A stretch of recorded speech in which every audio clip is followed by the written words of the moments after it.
Jeeva cinema பார்வையாளர்களுக்கு வணக்கம். இன்றைய நேர்காணலில் இயக்குனர், நடிகர், உங்கள் விருப்பமான பார்த்திபன் அவர்கள். சார் வணக்கம். வணக்கம் சார். இன்னைக்கு நீங்க பாயராஜா காலத்துல இருந்து சினிமாவை பாக்குறீங்க. அதுக்கு முன்னாடி இருந்தும் உங்களுக்கு எம்ஜிஆர், சிவாஜி குறித்து ஒரு பார்வை இருக்கும். உங்களுக்கு நீங்க பயணித்தது அப்படின்னு பாத்தீங்கன்னா 80கள்ல இருந்து பயணிக்கிறீங்க. 90கள்ல இருந்து இயக்குனராகவும், நடிகராகவும், தயாரிப்பாளராகவும் தொடர்ந்து இருக்கீங்க. இப்ப இந்த ஒரு 10 ஆண்டுகளான ஒரு ஜென்சி கிட்ஸுக்கான சினிமா ட்ரெண்ட் இருக்குல்ல சார், அதை நீங்க எப்படி பாக்குறீங்க? எம்ஜிஆர் சினிமா பாத்துட்டீங்க, ரஜினி சினிமா பாத்துட்டீங்க, உங்க காலத்து சினிமா அந்த ரேஞ்சு கார்த்திக் பிரபு நீங்க எல்லாம் வந்த ட்ரெண்ட் பார்த்திருப்பீங்க.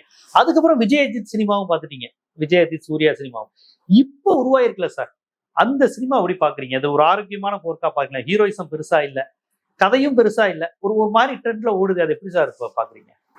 சினிமா ஒரு நல்ல மாற்றத்துக்குள்ள இருக்குன்னு நான் நினைக்கிறேங்க. முதல் விஷயம், கண்டென்ட் வந்து தாய்க்கிழவி மாதிரியான படங்கள், டூரிஸ்ட் ஃபேமிலி மாதிரியான படங்கள், சில நேரத்தில் இந்த படம் ஏன் ஓடுதுன்னு நமக்கு ஒரு தெரியாம ஓடும், அதை விட்டுருவோம் நம்ம. ஆனா நல்ல நல்ல கண்டென்ட் உள்ள படங்கள் ஓடாம போயிருக்கு. உதாரணத்துக்கு சுகமான சுமைகள் நான் ஒரு படம் எடுத்தேன். அது நல்ல ஒரு, அதாவது வன்முறைக்கு முன் வறுமையை ஒழிப்போம், அதான் அதோட விஷயம். முதல்ல வறுமையை ஒழிச்சிட்டோம்னா எதுக்காக வன்முறை? நிறைய பேர் வன்முறை செய்யறதுக்கான காரணமே அடுத்த வேளை ரேஷன் வாங்குறதுக்கு வழி இல்லாம தான் அதை பண்றாங்க. முதல்ல அதை ஒழிப்போம் அப்படின்னு ஒரு படம் எடுத்தேன். நான் அடிக்கடி சொல்லுவாரு, குடும்பத்தோட பார்க்கணும்னு எடுத்த படம் என் குடும்பம் மட்டும்தான் பார்க்குது, வேற எந்த குடும்பம் பார்க்கல. அதனால கிட்டத்தட்ட ஒரு 75 லட்சம் ரூபாய் என்னன்னு தெரியாத காலத்துல நான் நஷ்டப்பட்டேன். ஆனா அந்த மாதிரி படங்கள் இப்ப ஓட ஆரம்பிக்குது, நல்ல கண்டென்ட் உள்ள படங்கள். இப்ப கூட 100 சாமின்னு ஒரு படம் பார்த்தேன். பார்த்துட்டு நானே அதுக்கு ஒரு பயங்கர ப்ரோமோ பண்ணிட்டு இருக்கேன். ஒரு 3-4 நாளா அது வேகமா போயிட்டு இருக்கு, ஒரு வைரலா போயிட்டு இருக்குன்னு வச்சுக்கோங்க. ஒரு நல்ல படம் அதை நான் எடுத்தாலும் இல்லை யார் எடுத்தாலும் அந்த படம் ஓடணுங்கிறதுல போராட்டமா இருப்பேன் நான். பாரதின்னு ஒரு படம் வந்தது, ஷாயஜி சின்ன எடுத்த படம், நடிச்ச படம்.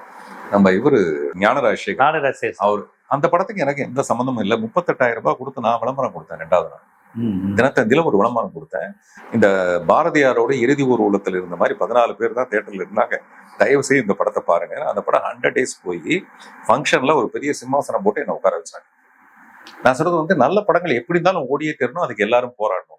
என்னுடைய இரவு நிழல் படம் ரிலீஸ் வந்து விஜய் படம், அஜித் படம் மாதிரி மார்னிங் 4:30, 5, 5:30, 6 4 ஷோ ஃபுல்லு. இரவு நிழல்ன்ற ஒரு என்ன சொல்றது, எக்ஸ்பெரிமெண்டல் ஃபில்ம் அது. அதுக்கு முன்னாடி ஒத்த செருப்புன்னு ஒரு படத்தை நான் ரிலீஸ் பண்ணேன். அப்ப அதுக்கு பெரிய வரவேற்பு கிடைக்கல, கொஞ்சம் லேட்டா தான் வரவேற்பு கிடைச்சது. அதுக்கான வரவேற்பா இந்த படம் இருக்கு. இப்ப நான் சொல்றது ஜென்சி கிட்ஸ், இப்ப நீங்க புது படங்கள்னு சொல்றீங்க இல்லையா, இப்பதான் நானும் படம் பண்ணிட்டு இருக்கேன். நான் படம் பண்றது இந்த 5-6 வருஷத்துக்குள்ளேயே ஒத்த செருப்பு மாதிரியான ஒரு படமும், இரவு நிழல் மாதிரி ஒரு single shot solo single shot nonlinear படமும் பண்ணியிருக்கேன். அதனால இந்த டேஸ்ட் எனக்கு என்னன்னு தெரியும், அல்லது எனக்கு ரொம்ப பிடிக்கும். இதுதான் என்னுடைய சினிமா நினைச்சிட்டு இருக்கேன். அதனால எனக்கு பெரிய சந்தோஷம் இந்த மாதிரி படங்கள் ஓடுறது. சோ உங்களுடைய படங்கள், இந்த கமல் சாரை பத்தி சொல்லுவாங்க, அவருடைய படம் எல்லாம் இப்ப ஓடாதுப்பா, 30 வருஷம் கழிச்சுதான் தெரியும்னு சொல்லுவாங்க. அது மாதிரி இப்ப நீங்க வந்து இதுதான் என்னுடைய ட்ரெண்ட், நான் இந்த மாதிரி தான் அப்பயே யோசிச்சேங்கிறீங்க. ஹவுஸ்ஃபுல் மாதிரி படம், இப்ப தாய் கிழவின்னு ஒரு படம் ஓடுது இல்லைங்களா, ஹவுஸ்ஃபுல் இப்ப வந்து அந்த படம் ஓடும்.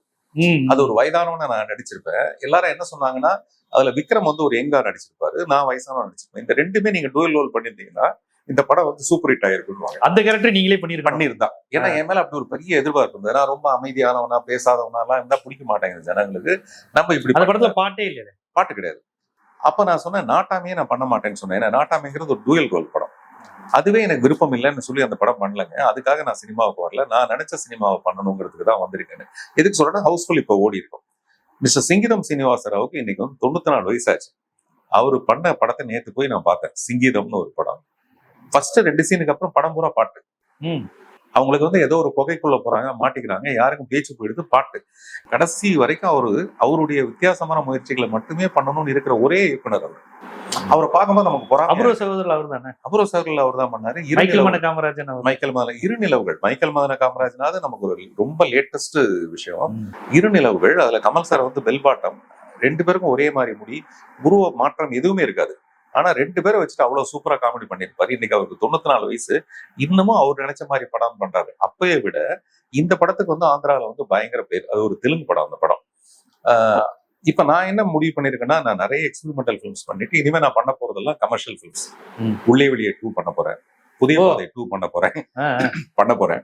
ஏன்னா இதுக்கு மேல தாங்காது நமக்கு. அதனால இன்னும் கொஞ்சம் நம்ம கிட்டத்தட்ட ஒரு 21 வருஷம் கழிச்சு இப்பதான் சொந்த வீடே வாங்கியிருக்கேன். இல்லாட்டி நிறைய தெலுங்கு படத்துல நடிச்சு நம்ம வந்து ஏகப்பட்டு சம்பாதிச்சிருக்கலாம். எதுக்கு சொல்ல வர, இந்த ட்ரெண்ட் மாறி இருக்கிறது எனக்கு ரொம்ப சந்தோஷமா இருக்கு. நான் இந்தியை விட இப்ப ரொம்ப எனர்ஜெட்டிக்கா இருக்கேன். இதுதான் என்னுடைய ஸ்டைல். ஒரே ஒரு ரூமுக்குள்ள ஒரு படம் எடுக்க முடியுங்கிறது தான் ஒத்த செருப்புக்குள்ள நான் பண்ணேன். ஆமா ஆமா. அந்த மாதிரி இன்னைக்கு படங்கள் வந்து எனக்கு டெஃபினட்டா அந்த படம் பெரிய லெவல்ல வெற்றி அடையுது. ஆனா ஹீரோயிசம்ங்கிற கான்செப்ட் உடையுதா சார்? அது நல்லது தானேங்க. ஹாலிவுட்லயும் அப்படிதான், டைரக்டர்ஸோட படங்கள் தான் நிக்குமே தவிர ஹீரோயிசம் வந்து உடைஞ்சிரும். அது ஆடியன்ஸ்க்கு வந்து அது பிடிக்காம போயிடுச்சு. அதனாலதான் மிகப்பெரிய ஹீரோயிசமான படங்கள்லாம் மிகப்பெரிய பிளாப் ஆகிறதுக்கு ரீசன் அதுதான். அவங்களுக்கு பார்த்து பார்த்து சலிச்சு போன ஒரு விஷயம் ஆயிடுச்சு.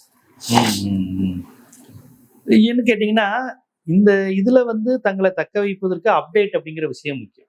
அந்த அப்டேட்டுங்கிறத சினிமால எப்படி புரிஞ்சுக்கிறது? டெக்னிக்கலா புரிஞ்சுக்கணுமா, இல்ல ஸ்டோரி திங்கிங் வைஸ் புரிஞ்சுக்கணுமா? என்ன மாதிரியான அப்டேட்டை நம்ம புரிஞ்சுக்கணும்? பெரும்பாலும் டெக்னிக்கல் அப்டேட்டுங்கிற ஒரு கான்செப்ட் தான் அதிகம் இருக்கிறதா நான் பாக்குறேன். டெஃபினட்டா நாட்கள் ஆக ஆக டெஃபினட்டா டெக்னிக்கலான வளர்ச்சி தான். இப்ப நம்ம வந்து ஸ்டீவன் ஸ்பீல்பர்கோட படங்கள் பார்க்கணும்னு வச்சுக்கலேன், அதுல டெக்னிக்காலிட்டி தான் அதிகமாயிடுது. இந்த கதை சொல்லல்ன்றது ரொம்ப வருஷமா ஒரே மாதிரிதான் கதை இருந்துட்டே இருக்கு. இப்ப நீங்க தாய் கிழவி, நான் மறுபடியும் அது உதாரணத்துக்கு சொல்றதுக்கு என்ன இருக்குன்னா, செகண்ட் ஹாஃப் தான் அந்த படமே. ஆமா ஆமா. ஃபர்ஸ்ட் ஹாஃப்ல வந்து வெறுமே சின்ன காமெடி ஒண்ணு போயிட்டே இருக்கே தவிர, ஒரு அம்மாவை, வயசான அம்மாவை கொண்டு போய் படுக்க வச்சுட்டாங்க. அந்த அம்மாவுக்கு பின்னாடி கொஞ்சம் பணம் இருக்கு அப்படின்னு அந்த பசங்களுக்கு தெரியுது. இது வந்து எதிர்நீச்சல்ல இருக்கிற ஒரு சின்ன சீன். அது இதை நான் ஞாபகப்படுத்துறேன். எதிர்நீச்சல்ல இருக்கிற ஒரு சின்ன சீன். மாடிப்படி மாதுன்னு அந்த கேரக்டர், அந்த நாகேஷ் நடிச்ச ஒரு பாலச்சந்தர். அவனை எல்லாரும் வேலைக்கு வாங்கிட்டு இருப்பாங்க. திடீர்னு முத்துராமன் வந்து ஒரு சின்ன டெக்னிக் ஒண்ணு பண்ணி, நாகேஷ் வந்து பெரிய கோடீஸ்வரங்க, தெரியாத வந்து இங்க நடிச்சிட்டு இருக்காங்க, செய்தி கேட்டோ செய்தி கேட்டோ பாட்டெல்லாம் அதுல வந்து உடனே ஃபேன் கொண்டு வந்து வச்சு, அதை கொண்டு வந்து வச்சு, இதை கொண்டு வச்சு, அந்த ஒரு நாளைக்கு அந்த ஒரு சீன் தான் இந்த படம் தாய் கிழவிய. சோ இப்ப நமக்கு என்னன்னா, விளையாடுறதுக்கு நிறைய இந்த பசங்களுக்கு நிறைய வித்தியாசமான கோணத்துல. அப்புறம் இப்ப ஒரு புது டைரக்டர் வந்து ஒரு புது விஷயத்த சொன்னாங்கன்னா ப்ரொடியூசர்ஸ் இமிடியேட்டா அக்செப்ட் பண்ணிக்கிறாங்க. பழைய டைரக்டர்ஸ் புது விஷயம் சொன்னா அக்செப்ட் பண்ணிக்குவாங்களான்னு தெரியல, அது வேற விஷயம். புது இயக்குநர்கள் வந்து புதிய விஷயம் சொன்னா டெஃபினட்டா அக்செப்ட் பண்ணிக்குவாங்க. இப்போ பிரதீப் ரங்கநாதனுடைய வெற்றியோ, அதுக்கப்புறம் டூரிஸ்ட் ஃபேமிலி பண்ணாரு, அவர் பேரு டக்குனு, அவருடைய அடுத்தடுத்த படங்களோ, கென் கருணாஸோட படங்கள்லாம் பாத்தீங்கன்னா ரொம்ப அடர்த்தியான ஒரு பழைய விஷயம் இருக்கு. பேரண்ட்ஸ் வந்து கஷ்டப்பட்டு பசங்களை படிக்க வைக்கிறாங்க, ஆனா இவனுக்கு படிக்காம வேற ஏதோ பண்ணிட்டு இருக்காங்கன்ற ஒரு ஃபீல்ட்ல படம் எடுக்கிறதுலாம் ரொம்ப ரிஸ்கான ஒரு விஷயம். கொஞ்சம் பழைய கதை. பழைய கதை நான் பார்க்கும்போது நினைச்சிட்டே இருக்கேன். ஆனா இன்னைக்கு ஆடியன்ஸ் மத்தியில அதுக்கு எல்லாமே அப்படின்னா இந்த ஹீரோயிசம் எல்லாம் தாண்டி நல்ல கண்டென்ட், அது சரியான முறையில சொல்லப்பட்டா, ரொம்ப டிராகி. அப்ப லவ் சீனுக்குலாம் நம்ம 5 சீன் பண்ணுவோம். இப்பெல்லாம் 5 சீன்லாம் தாங்கவே தாங்க. ஏன்னா ஒரிஜினலாவே அப்படி இல்ல. ஒரிஜினலாவே லவ் எப்படி இருக்குன்னா ரொம்ப ஃபாஸ்டா, சினிமா இவனால உருட்டிக்கிட்டு இருந்திருக்கு, லவ்ங்கிறது பெரிய விஷயம். அதனால இப்ப அது ரொம்ப ஃபாஸ்டா இருக்கிறதுனால அந்த வேகமா சொல்லணும், அன்னசியா ரொம்ப கிரிஞ்சான விஷயங்கள் தேவையில்லைங்கிறதெல்லாம் உடைச்சு அந்த சினிமாவும் அந்த கான்செப்ட்குள்ள போயிடுச்சு. நான் வந்து சோசியல் மீடியால நிறைய படிக்கிறதுக்கு காரணமே, இன்ஸ்டாவோ இது எல்லாத்தையும் படிக்கிறதுக்கு காரணம் பசங்க எவ்வளவு ஃபாஸ்டா இருக்காங்கன்னு புரிஞ்சுக்கிறதுக்கு தான். அதுல வந்து எவ்வளவு பியூட்டிஃபுல்லான விஷயத்த 2 வரியில அவங்க சொல்றாங்கன்றது நமக்கு புரியுது. அப்ப நம்ம அதை படிக்கணும்னு நினைச்சிட்டு தான் நான் வந்து அவங்கள ரொம்ப ஃபாலோ பண்றேன். நான் எந்த மேடைக்கு போனாலும் அங்க 4 கிளாப்ஸ் வாங்கிட்டு வரதுக்கு பின்னாடி நான் ரொம்ப அப்டேட் ஆயிருக்கேன். அதனாலதான் அங்க போனா கிளாப்ஸ் வாங்க முடியுது இல்லைங்களா? இல்லாட்டி இன்னும் சில பேர் வந்து அது என்ன சொல்லுவாங்க, காக்கா வழி பண்ணுவாங்க. அந்த மாதிரி மைக்க கண்டா விட மாட்டாங்க. அவனை ஒதுக்கி கூட்டிட்டு போய் உட்கார வைக்கிறதே பெரிய விஷயமா இருக்கும். அவன் அவ்வளவு நேரம் அவனை சொல்லி அடிக்கிற மாதிரி அவன் அவ்வளவு நேரம் பேசிட்டு இருப்பான். சைட்ல இருந்து பேப்பர்லாம் போடும், அந்த பேப்பர்லாம் தூக்கி தள்ளு பேசிட்டு இருக்கேன். ஒரு முறை மறப்பான் அப்படிலாம். அதனால நான் போனா ஒரு 10 நிமிஷம் பேசினா எனக்கு ஒரு நல்ல வரவேற்பு வர்றதுங்கிறது நான் என்ன நினைச்சுக்கிறேன், நான் அடுத்த படம் நான் பண்ணும்போது இதே வரவேற்பு அதுல வரும்ன்ற நம்பிக்கையோட நான் முயற்சி பண்ணிட்டு. அந்த பாரதி ராஜா, பாக்கியராஜ், பார்த்திபன்ங்கிற ஒரு ட்ரெண்ட் வந்துச்சுல, அந்த மாதிரியான கான்செப்ட் நீ வர வாய்ப்பே இல்லை. அந்த ட்ரெண்ட் அவ்வளவுதான். இல்ல நீங்க சொல்றது அந்த மாதிரியான உதவியாளர்கள், சிஷியர்கள், அதைதான் சொல்றேன். அதாவது ஒரு இது இருக்குல்ல, இவங்களுடைய தொடர்ச்சி, இது ஒரு பேட்டர்ன் இல்ல, அப்படி கிடையாதுங்க. பாரதி ராஜா சார் நல்லா கூர்ந்து கவனிச்சீங்கன்னா, பாரதி ராஜா சாருடைய படங்களுக்கும் பாக்கியராஜ் சார் படங்களுக்கும் சம்பந்தமே இருக்காது. இது வேற அது வேறையா இருக்கும். என்னுடைய படங்களுக்கும் பாக்கியராஜ் சார் படங்களுக்கும் சம்பந்தமே இருக்காது. இது வேற அது வேறையா இருக்கும். நாங்க எல்லாம் சும்மா ஒரு தொடர் வண்டி மாதிரி அடுத்தடுத்து அவருடைய சிஷியன் இவருடைய சிஷியன் சொன்னமே தவிர, என்னுடைய ஒரு படம் கூட பாக்கியராஜ் சாருடைய படம் மாதிரி இருக்காது. என்னுடைய புதிய பாதையில இருந்து தொடங்கி நீங்க சொன்ன மாதிரி நான் கொஞ்சம் சிவப்பு சிந்தனை, ரொம்ப முரட்டுத்தனமான ஒரு விஷயத்தை தான் நான் பதிவு பண்ணுவேனே தவிர, பாக்கியராஜ் சார் படங்கள் மாதிரியான ஒரு ஸ்டைல நான் படமே பண்ணதில்லை, எந்த படமே பண்ணதில்லை. நான் அவருடைய சிஷியன் சொல்றதுக்கு அந்த மாதிரி பண்ணவே கூடாதுங்கிறது என்னுடைய எண்ணமா இருந்தது. இப்ப உங்க பீரியட், அந்த காலகட்டத்துல சின்ன தம்பி இதெல்லாம் வந்த காலகட்டத்துல இந்த தாலி, பொண்ணுங்கிறவ ஒடுக்கமா இருக்கணும், ஒழுக்கம்ங்கிற வார்த்தை, ஒழுக்கம் 2 பேருமே ஒழுக்கமா இருக்கணும், ஒடுக்கமா இருக்கணும். என்னதான் இருந்தாலும் ஒரு அவன் ஆம்பளை, நீ பொம்பளை, இதெல்லாம் எல்லா ஹீரோஸும் செஞ்சிருக்கீங்க. நீங்க அவங்க எல்லாம் சொல்ல, தமிழ் சினிமா ஒரு ட்ரெண்டாவே அதான் இருந்தது. என்னதான் இருந்தாலும் அவன் ஆம்பளை, நீங்க பொம்பளை, ஒரு ஒடுக்கமா இருக்கணும், ஆம்பளை எப்படி வேணாலும் இருக்கலாம். இந்த ட்ரெண்ட் எல்லாம் இந்த ஜென்சி கிட்ஸ் காலத்துல ஒளியுது. அதை நீங்க எப்படி பாருங்க? இல்ல, நீங்க அப்படியே சொல்லிட்டே வரும்போது நீங்க செஞ்சிருக்கீங்கன்னு என்ன சொன்னீங்க. சத்தியமா ஒரு படத்துல கூட நான் செய்யவே கிடையாது. என்னுடைய பொண்டாட்டி தேவை படத்துல பாத்தீங்கன்னா நாங்க 2 பேரும் லவ் பண்ணிருப்போம். அந்த பொண்ணு வந்து தாம்பத்திய வாழ்க்கைக்கு இல்லேன்னு தெரிஞ்சே நீங்க முடிவாகும் போது நான் அவளை ஒரு பெண் வந்து எதுக்கு வந்து மனைவின்றவ மனைவியா தான் இருக்கணும் அவசியம் இல்லை. அது படுக்கைக்கான விஷயம் கிடையாது. தாய்க்கு பின் தாரம் அல்ல, தாய்க்கு பின் தாயேன்னு அவளை அக்செப்ட் பண்ணிட்டு, அதுதான் பொண்டாட்டி தேவையோட விஷயம். நான் ஒவ்வொரு படத்திலையும் சொல்ல வந்தது அப்படிதான் சொல்லியிருக்கேனே தவிர எனக்கு டக்கு டக்குன்னு உதாரணங்கள் சொல்ல முடியல. எந்த படத்துலயும் நீங்க சொல்ற மாதிரி அந்த மாதிரி பெண்ணு.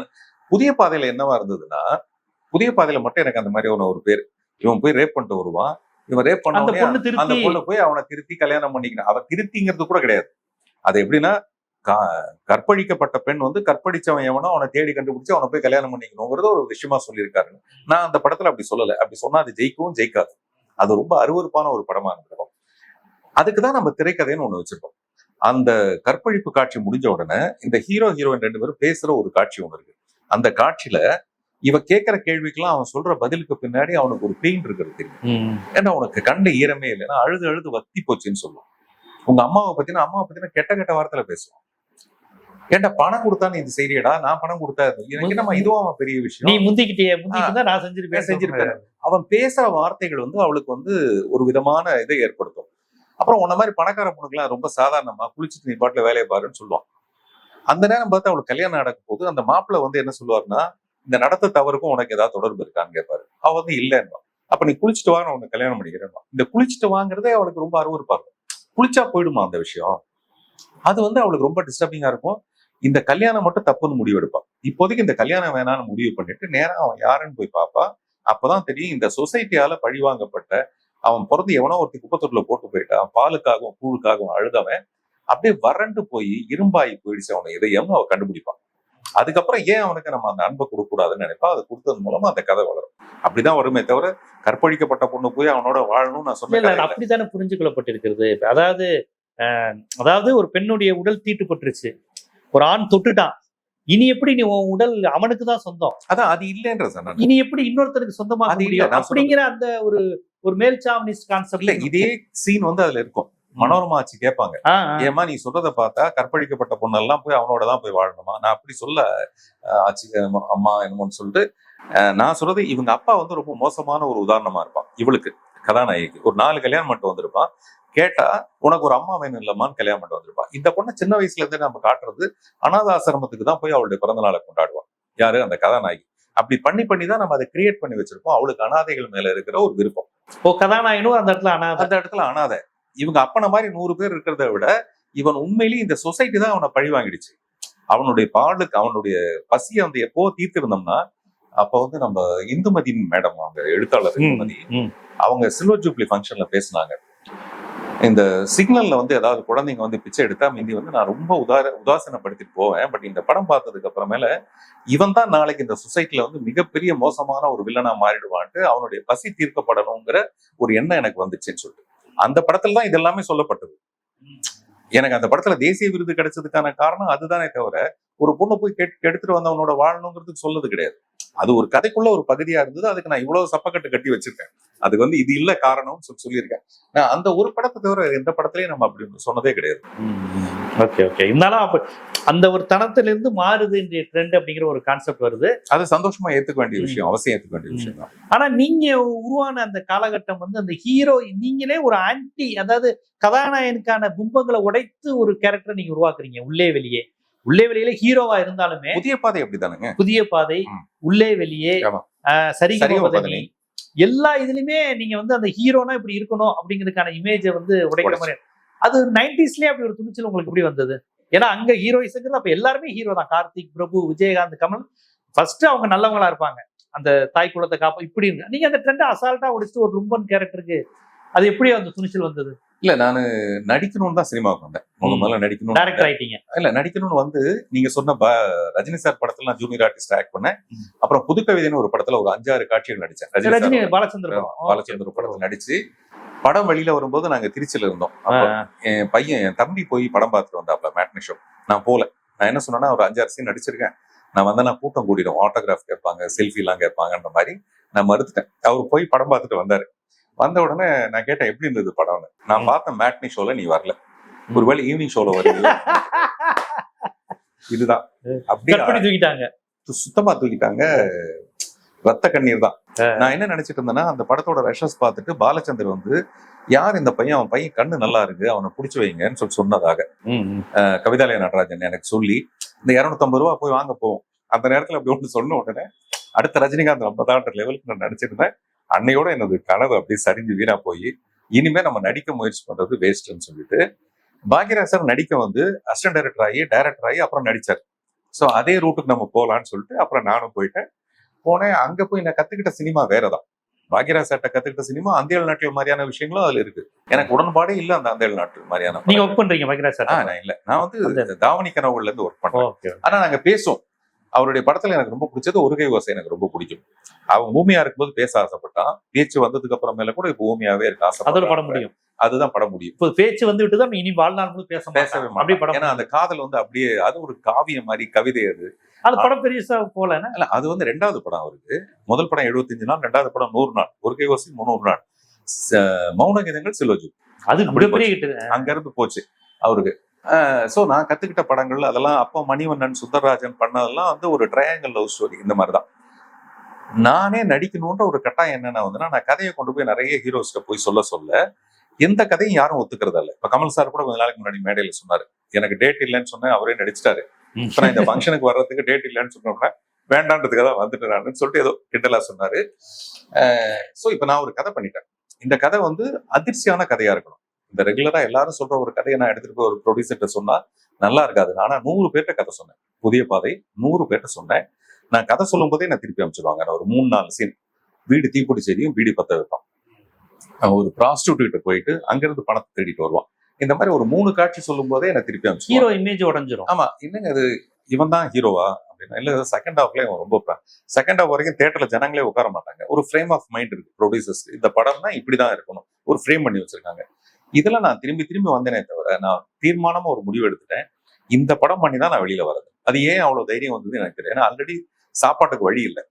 அதனால சரி, நமக்கு ஏதாவது இழுத்து நம்ம இழந்துட்டோம்னா பரவாயில்ல, எதுவுமே இல்லைன்னும் போது இன்னும் கொஞ்சம் போராடலாமே. அப்போ சுந்தரம் சார்னு ஒருத்தர் இந்த கதையை நம்ம சொல்ல, நீங்க ஹீரோவா நடிச்சா இந்த படம் எடுக்கிறேன்னு சொல்றாரு. அது எங்க இருந்து அவருக்கு அந்த மாதிரி ஒரு விஷயம் வந்ததுன்னு தெரியாது. நான் நடிச்சு சொல்றேன், அந்த படத்தோட முழு கதையும் நான் பர்ஃபார்ம் பண்ணி காட்டுறேன். நான் முந்தா நாள் சந்திக்கும் போது கூட ரஜினி சார் அதுதான் சொன்னாரு. இந்த போராட்டம், நான் சுந்தரம் சாரை சந்திக்கிறதுக்கு முன்னாடி ஹேம்நாக் பாபுஜின்னு ஒருத்தர் எங்க வீட்டுக்கு கீழே அந்த விசிடி டிவிடி கடை வச்சிருக்காரு. நீங்க சொல்ற இந்த டெம்பிள் வியூ அபார்ட்மெண்ட்ஸ் கேக்க நகர்ல கீழே அந்த டீ கடை எல்லாம் இருக்கு இல்லைங்களா, அங்க ஒரு கடை வச்சிருக்காரு. நான் போக வர என்னுடைய கஷ்டத்தை சொல்ல எல்லாம் ரொம்ப இது பண்ணிருந்தோம். அவர் சொன்னாரு, அப்ப என்ன மூர்த்தின்னு தான் கூப்பிடுவார் அவரு. உங்க பேர் மூர்த்தி? மூர்த்தி, என்னுடைய ஒரிஜினல் பேர் வந்து மூர்த்தி. ஏன் மாத்திப்பேன்? எங்க அப்பா தான் மாத்தினாரு. அவருக்கு வந்து எங்க அப்பா நிறைய நல்லா படிப்பாரு, அவருக்கு இருக்கிற நாலேஜ் எனக்கு கிடையாது. அங்க இருந்து 10% வந்ததுதான் எனக்கு. இது மூவ்மெண்ட்ல இருந்தாரா? இல்ல இல்ல, அதெல்லாம் ஒண்ணும் இல்ல. அவர் போஸ்ட் அண்ட் டெலிகிராஃப்ல கிளர்க்கா இருந்தார். போஸ்ட்மேன ஆரம்பிச்சு அப்புறம் கிளர்க்கா வந்தாரு. அப்ப ஹேம்நாத் பாபுஜி வந்து, யோ நீயே ஒரு கதை பண்ணியா, நீதான் நிறைய கதை சொல்ற இல்ல. நான் பாக்யராஜ் சார்ட்ட ரொம்ப முக்கியமான அசிஸ்டண்டா இருந்தேன்னு அவருக்கு தெரியும். அப்புறம் நான் ஒரு நாள் புதிய பாதை கதை சொன்னேன். அவர் சொன்னா ரொம்ப நல்லா இருக்கு, இதை எடுக்க வேண்டாம். அப்ப ரஜினி கிட்ட ஒரு கால்ஷீட் கேட்டுட்டு இருக்காரு. அவர் தான் கர்ஜனை மாதிரி படங்கள்லாம் எடுத்திருக்காரு ரஜினியை வச்சு. ரஜினி சார்ட்ட கால்ஷீட் கேட்டிருக்காரு, ஒரு பக்கம் பாக்யராஜ் சார்ட்ட கால்ஷீட் கேட்டுட்டு இருக்காரு. நீ வா நம்ம ரஜினி கிட்ட போகலான்ட்டு. அப்ப ஏவிஎம்ல ஏதோ ஒரு படத்தோட ஷூட்டிங், ரஜினி சாரை பார்க்க போறோம், நானும் ஹேம்நாத் பாபுஜியும் பார்க்க போறோம். பார்க்க போனா வழக்கம் போல பாபுஜி என்ன வந்து ரஜினி சார் வந்து புது கவிதை எல்லாம் பார்த்ததுனால அந்த ஒரு பழக்கம் ஒண்ணு இருக்கு. அப்புறம் பாக்யராஜ் சாரோட நான் சிறப்பு மனிதன் ஒர்க் பண்ணியிருக்கேன். அன்புள்ள ரஜினிகாந்த் அப்பதான் ஒரு கெஸ்ட் ரோல் ஒண்ணு பண்றாரு. இதெல்லாம் நான் இருந்திருக்கேன், அதனால தெரியும். போனோடனே சாப்பிடலாம் சொல்லிட்டு, அதுக்கப்புறம் நாங்க இன்னும் சொல்லல, பாப்ஜி இன்னும் சொல்லல, என்ன ஹீரோவா வச்சு ஒரு படம் எடுக்க போறேன்னு சொல்லல. அப்ப ரஜினி சார் வந்து அப்படியே என்ன பார்த்துட்டே இருந்தது, பாப்ஜி பார்த்திபன் ஐஸ்லாம் நல்லா இருக்குல்ல, கண்ணெல்லாம் நல்லா இருக்கு, நீங்க இவரை வச்சு ஒரு ஸ்மால் பட்ஜெட்ல ஒரு படம் ஒன்று எடுத்திருக்கேன், அது மூலம் நான் என்னுடைய இந்த படத்தெல்லாம் முடிச்சு நான் வந்துடுறேன். அப்ப பாப்ஜி அப்படி ஏறிச்சாரு, ஒரு ஆசிரியர் மாதிரி அவருக்கு, இதான் நம்ம சொல்ல போறோம், அவர் எப்படி இதை சொல்றாரு என்ன பாக்குறாரு, நான் ஏதோ சொல்லிருக்கணும், நான் இல்ல சார் அப்படின்னு. அப்புறம் அவர் சொன்னார், நாங்க இதை தான் பிளான் பண்ணிட்டு வந்தோம்னா அப்படியே வந்து கட்டி பிடிச்சிட்டு வெரி குட், நல்லா வரும், நீங்க என்ன பாருங்க அப்படின்னு சொன்னார். இதெல்லாம் அந்த நேரத்துல ஒரு பெரிய தெம்பு. ஆனா அந்த கேள்விக்குறிங்கிற பேர்ல அந்த படம் வந்து என்னென்ன ஹீரோவா போட்டு ஆரம்பிச்சு 3 நாள்ல நின்று போச்சு. அதுக்கப்புறம் ஒரு 6 மாசம் கழிச்சுதான் அந்த புதிய பாதை தோணுச்சு. அந்த மாதிரி பெருத்த போராட்டம், அந்த மாதிரி ஒரு கதையை சொல்றதுக்கு. நான் என்ன நினைப்பேன்னா, ஒரு மனுஷன் தான் நல்லது கெட்டது ரெண்டுமே இருக்கும். அவன் எப்ப ஹீரோ ஆகுறாங்கிறது தான் நம்மளுடைய கதையோட பலமா நான் அப்படிதான் எடுத்துக்கிட்டேன். மத்தவங்க பண்ண இப்போ மக்கள் திலகம் எம்ஜிஆர் வந்து ஒரு விதமான அம்மாவுடைய போட்டோ காமிச்சு இதுதான் தெய்வம் சொல்லுவாரு, பசிதான் பெரிய விஷயம்னு அவர் ஒண்ணு எடுப்பாரு. ரஜினி சார் வந்ததுக்கு அப்புறம் குடிக்கலாம்னு எடுத்துக்கிட்டாரு. எம்ஜிஆர் வந்து குடிக்க கூட மாட்டாரு, பட் இவர் குடிக்கலாம், அதெல்லாம் பண்ணலாம், ஆடலாம், ஆடலாம். சிவகுமார் வந்து என்ன பண்ண வண்டி சக்கரம்னு ஒரு படத்துல அவர் சரிதாவை கல்யாணம் பண்ணிக்க போறாரு. அதனால சில்க் ஸ்மிதா டான்ஸை பார்க்கவே மாட்டாரு. அது எப்படி ஒரு மனுஷன் அப்படி யதார்த்தமா இருக்க முடியும்? அது சாராய கட்டல ஒரு பாட்டு உண்டு. ஆமா, ஒரு பாட்டுல அதுவா இல்ல அந்த மாதிரி அது இல்ல, ஏதாவது பாட்டு. நான் எதுக்கு சொல்றேன், ஹீரோ ஹீரோயின் அப்படின்னா நடுவுல இதெல்லாம் பார்க்க கூடாது அப்படின்லாம். நம்ம அதெல்லாம் தூக்கி போட்டு உடைச்சு ஒரு படம். ரஜினி அதை லைட்டா உடைச்சிட்டாரு. ஆனா கொஞ்சம் தான் உடைச்சிருந்தாரு. வேற அம்மாவை கெட்ட வார்த்தையில பேசுறதோ அம்மாவை தப்பா பேசுறதோ முதல்ல ஆரம்பிச்சது நான் தான். அந்த மரபு உடைச்சது. அதாவது அதுதான் கமல் சாரும் கொஞ்சம் ஆன்டி ஹீரோ நிறைய பண்ணுவாரு. ஆனா வந்து அந்த ஹீரோயிஸ் இமேஜ் உடையாம தான். இதுக்கு அப்புறம் தான் அந்த மாதிரி ஏதோ பண்ணிருப்பாரோ இல்ல. கே பாலச்சந்தருடைய படங்கள்ல அது இருக்கும். தப்புத்தாளங்கள் மாதிரியான படங்கள்ல அந்த மாதிரி உடைச்சு பேசுற விஷயங்கள் இருக்கும். நான் வந்து அவருடைய தீவிர ரசிகன். யாரு? பாலச்சந்திர சாருடைய தீவிர ரசிகன். என்னுடைய படங்கள்ல எங்கேயாவது ஒரு இடத்துல அந்த மாதிரி ஒரு டச் ஒண்ணு இருக்கும். இந்த மாதிரி அதை பிரேக் பண்றதுன்னு சில விஷயங்கள்ல அப்படி இருக்கும். சோ ரொம்ப மகிழ்ச்சிங்க, ரொம்ப தூரம் உங்களோட நல்ல ஒரு நீண்ட உரையாடல். ரொம்ப மனம் விட்டு பல்வேறு விஷயங்களை சொன்னீங்க சார். மிக்க நன்றி சார். மீண்டும் ஒரு உரையாடல் இந்த மாதிரி சந்திப்போம். நிச்சயமா கண்டிப்பா கிடைச்சா நல்லா இருக்கும். நான் இந்த புத்தகங்களை படிக்கிறேன். என்னைக்கா ஒரு நாளைக்கு உங்களோட பேசுறேன். கண்டிப்பா. அம்மாவுக்கு என்னுடைய அன்பு சொல்லுங்க. நன்றி சார்.